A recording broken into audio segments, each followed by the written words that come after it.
Title of my sermon this morning is Fear and Love, and is drawn from the verse from Matthew's Gospel that reads, "Come to me, all you that are weary and are carrying heavy burdens, and I will give you rest. Take my yoke upon you and learn from me, for I am gentle and humble in heart. You will find rest for your souls, for my yoke is easy and my burden is light." For 8 years, I was a coach. I taught middle and high school students the art of rowing in boats of all sizes. At a coaching clinic, I heard a sports psychologist say that athletes fear and love their coach and can feel either alternatively during a season. I would add that some athletes can hold these emotions simultaneously, even fearing and loving their coach during the same practice. The emotions happen because coaches hold so much power over athletes.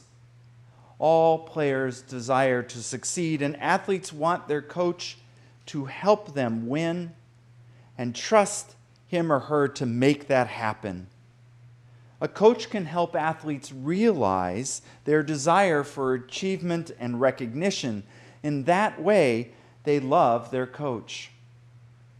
Before they raced the championship, I would tell my rowers that they were my champions, and I would want no other to coach.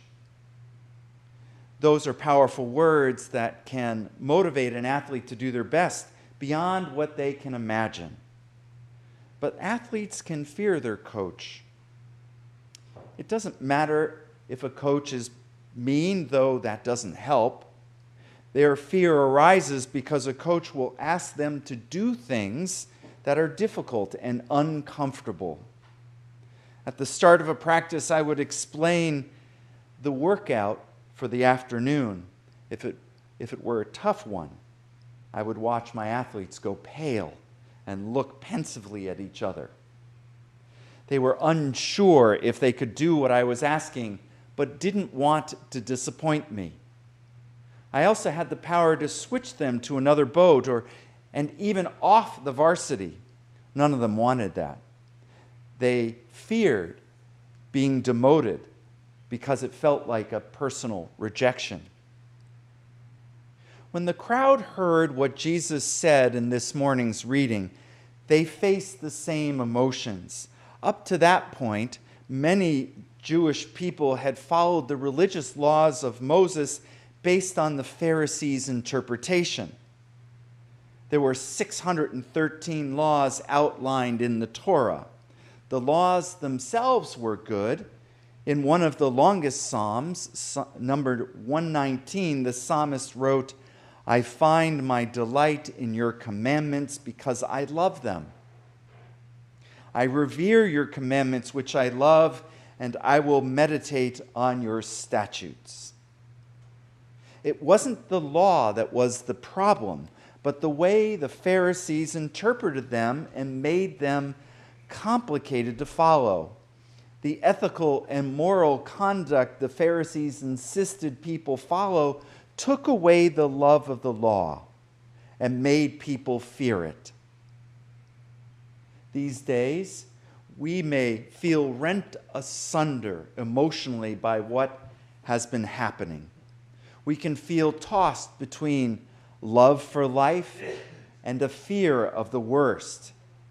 Because we are kind and caring people, we want to make the world better. But so much seems beyond us.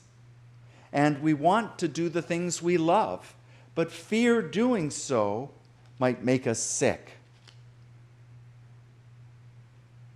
You may not know this, but I'm fascinated by the 14th century. What first drew me to it was the mystics. It's considered the golden age of mysticism. Learning more about the era, I discovered that many events of that time parallel our time. In 1348, the Black Plague broke out across Europe, killing no less than a third of the population. Those who survived the plague faced other challenges. The vulnerabilities caused by the disease were exacerbated by social upheaval. Political, economic, and religious institutions and beliefs were set on end.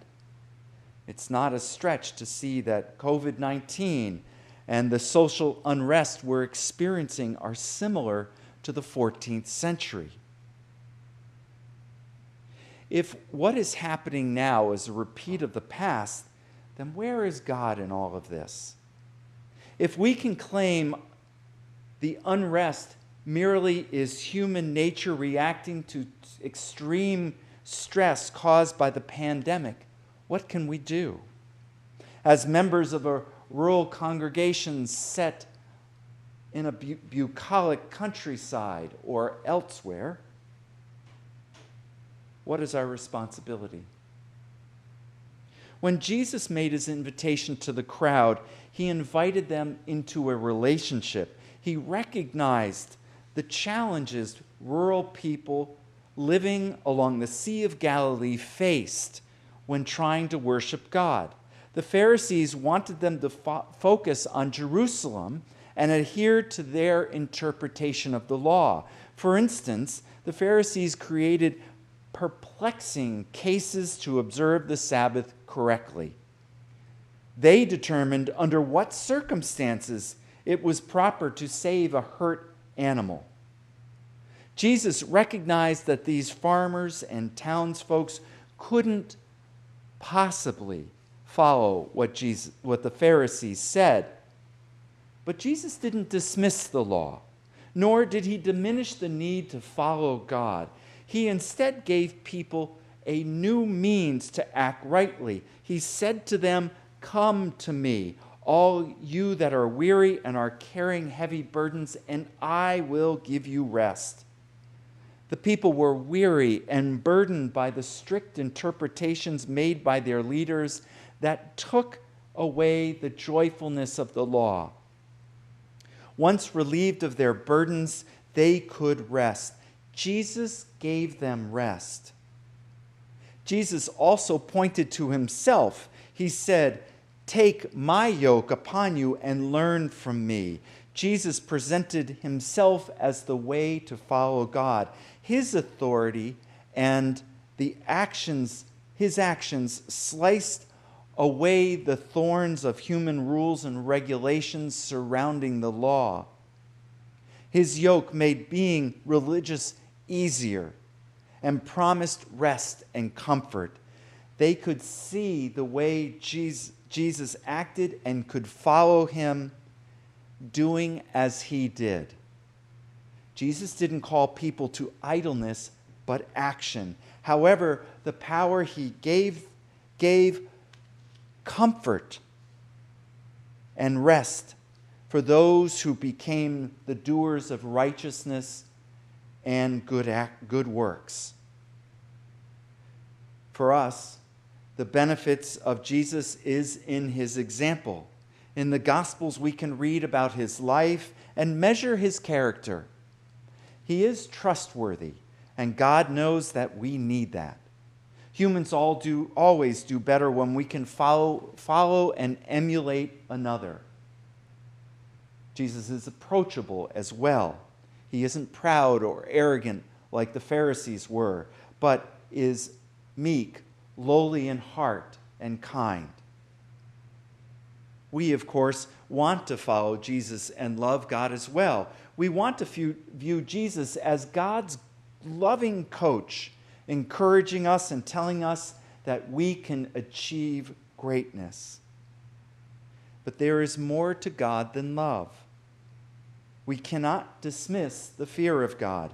We don't want to be demoted by God. We don't want to fail God. What if God asks us to do more than we are capable?